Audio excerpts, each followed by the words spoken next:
Today's Toy Spot, we are having a look at the Diamond Select Toys Marvel Select Doctor Strange Special Collector's Edition action figure. This has just hit store shelves, comic store shelves, and Spot just picked this up. We're going to be having a look at Doctor Strange. He's recommended for ages 8 and up and comes to us from the folks over at Diamond Select Toys. The package itself, spin around the side, we've got a really interesting image of Doctor Strange. I don't know if I'm crazy about the hair, but it does kind of look like, was it Benedict Cumberbatch, the gentleman that's going to be playing Doctor Strange in the new upcoming Marvel live-action movie. The back of the package. Other figures available are Daredevil and Ultron, both of which I believe are older released figures. New trend, it seems like they've actually re-released a couple of different figures, titling them as a 2015 release. We saw that also with Black Cat.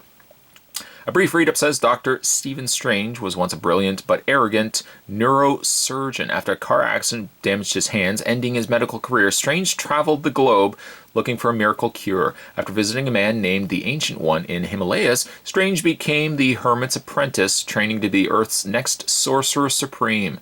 From his Sanctum Sanctorum in New York's Greenwich Village, Doctor Strange now defends the Earth against extra-dimensional threats. This action figure was sculpted by Jean St. Jean and features 16 points of articulation, as well as an interchangeable Eye of Agamotto amulet. Also says variant heads available. There you go. To check out more from the folks over at Diamond Select Toys, you can go to www.diamondselect.com. Spot's going to take a break and get this opened up, but when we come back, we're going to get a better look at Doctor Strange. There's more heading your way, guys. Don't go anywhere. Stay tuned. How about the first thing that we have a look at is Doctor Strange's display stand, which is a kind of a faux stone flooring. And we've got some smoke, magical smoke coming out there. There is also a little slot at the back because what you do is take your supplied stained glass window shard. It's like a pillar of stained glass. It really looks neat. And on the bottom, you guys can see there's a little slot taken out of the bottom. And when you look at the base, there's a little, it doesn't go all the way across. There's a little square kind of dividing the two. So that'll tell you which way this has to go into place. And just feed that through the back, and you've got yourself a little display stand for Doctor Strange. Very cool. It's not big, it's not overly grand, but it's just enough to hold the dear Doctor, and you can display him like that. The beginning of this review, I figured I'd start with having Doctor Strange with his energy projection attached to his hand, because it seems a little problematic, a little difficult to get it into his hand. I thought initially, and I'm going to remove this, I thought initially when you attach it to his hand, see how this little notch right here, this little peg that sticks out. So of course I'm looking somewhere on Doctor Strange's hand to try to find out where that pegs in. And all the while the actual thing you want to do, see how this is kind of, the bottom of this is kind of recessed. It's got a little like notched in area. Kind of looks like the bottom of a palm. Well, that's exactly what you have to do with it. You have to take it and you have to fit it against Doctor Strange's wrists. And it's not easy. And I think the problem is, once you get it on his wrist, it stays. Like it's not going anywhere. But it sits right underneath his wrist. You actually have to bend his arm up, his hand up, and then the energy orb, if you want to call it that, fits right underneath it. But this little peg doesn't connect to anything. It just free stands.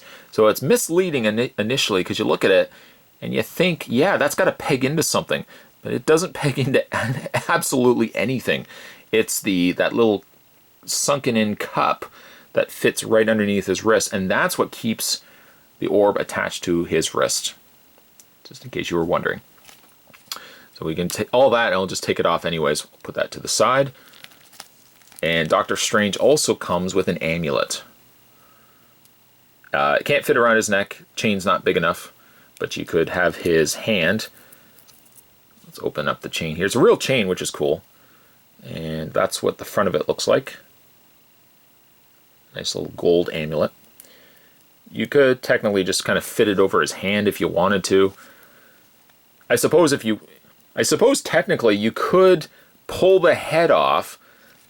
Let's see if we can do this. Pull the head off. Maybe I won't. I was going to say maybe you could pull the head off and put the amulet on and then pop the head back into place for him to actually wear the amulet as opposed to him just holding it. Okay, so let's have a look at the figure. Put the other accessories to the side. Let's have a look at the figure. First thing, let's have a look at his face. I gotta be honest, I'm not crazy about the face. Normally, I really love Diamond Select, Marvel Select figure head sculpts, but I gotta say this is one incident where I'm not crazy about what they ended up going with. It does look like Doctor Strange, and maybe my problem is I'm looking at, well, when I think Doctor Strange, I have kind of a certain idea in mind. I have certainly this costume in mind as opposed to anything more modern and current. I don't know, I just don't envision this the face of Doctor Strange. It seems very old, and I don't know, I kind of even feel like the face is a little on the undetailed side, or maybe it's overly detailed. There's something about it that just doesn't quite jive for me. The rest of his outfit, though, and the rest of the body is perfect. I have really no qualms with the rest of the sculpt. The cape is really cool. I like the coloring that they went with. I love the gold that they went with, the very high collar. Everything really works to it, except for the head.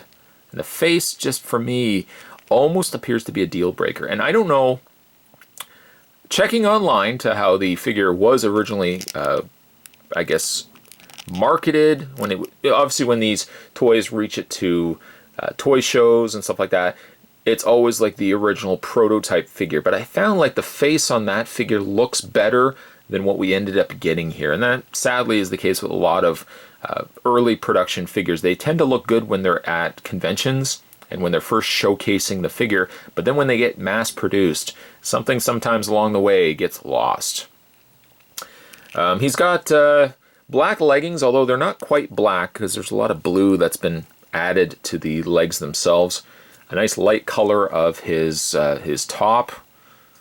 A little bit of the yellow. The yellow also carries over to his hands where he's got these little markings in his hands on the forearm area there. The hands are sculpted nice. Again, the cape is sculpted really nice. The collar is really nice.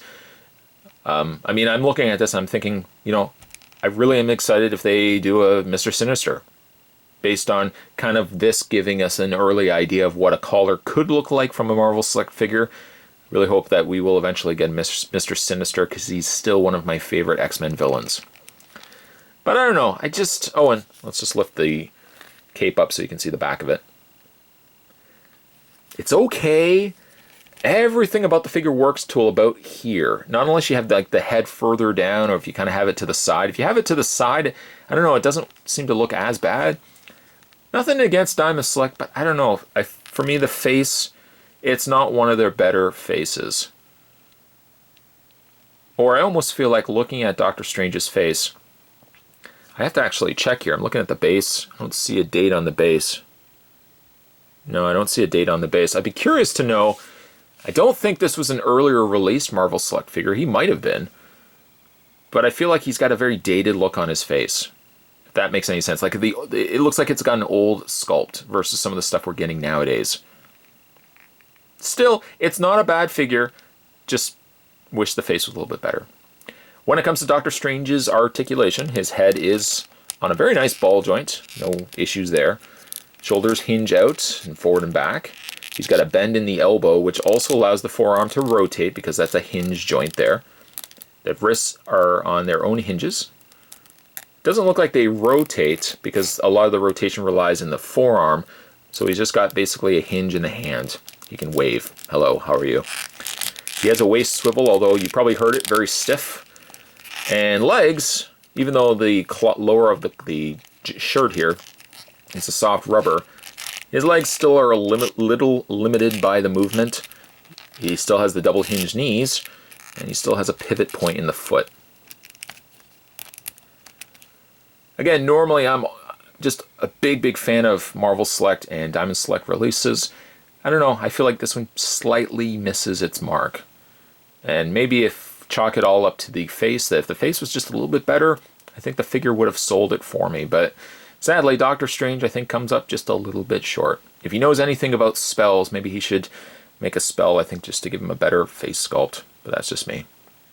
Today's Toy Spot, we were having a look at the Diamond Select Marvel Select Doctor Strange figure. Stay tuned, guys. Spot's going to have more Toy Spots in your way. As always, thanks for watching. I'll see you next time.